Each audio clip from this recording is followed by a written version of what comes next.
રાતે સામાન ફેરવાનો કઈ મેળ આવ્યો નતો, કેમ કે ઝરમર વરસાદ ચાલુ હતો. તો સવારમાં જો સામાન ફેરવાનું છે ને અમારા ઘરના છે, બહારના કોઈ જરૂર પડે જ નહીં. તો જો સામાન ફેરવા વાળા આવી ગયા છે, ઘરના જો બધા સામાન એક એક કરીને ઉતારે છે. અને પેલા જો બેડ ખોલ નાખ્યો છે ને બેડ ને નીચે ઉતારવાનું છે, કેમ કે એમ છે ને થોડું ભારે છે.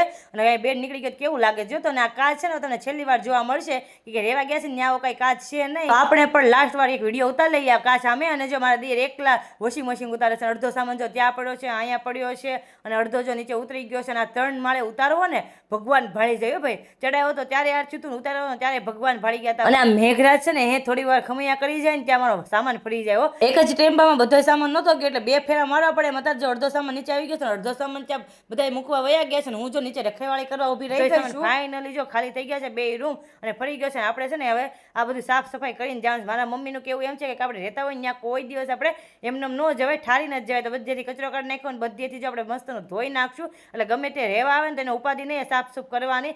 બધેથી ધોઈ કાઢીને આપણે લાસ્ટમાં જો મગનો સાથીઓ કરીને દીવો કરી નાખવાનો છે. બધેથી ધોવાઈ કાઢવાઈ ગયું છે. મારા પતિ દેજો બધા દરવાજા બંધ કરે છે, અને કેવું મસ્ત થઈ ગયું છે. આ ઘર તમને હવે લાસ્ટ વખત જોવા મળશે, કેમ કે હવે નવું ઘર તમને જોવા મળશે. ને બધો સામાન ફેરવીને બધા એટલા ભૂખ્યા જતા ને, તો ગાંઠિયા ચટણી ને બધું મંગી લીધું. તો મળીએ કાલે નેક્સ્ટ વિડીયો. ત્યાં સુધી મારો વિડીયો ગમતો હોય તો લાઈક શેર સબસ્ક્રાઈબ ને હર હર મહાદેવ.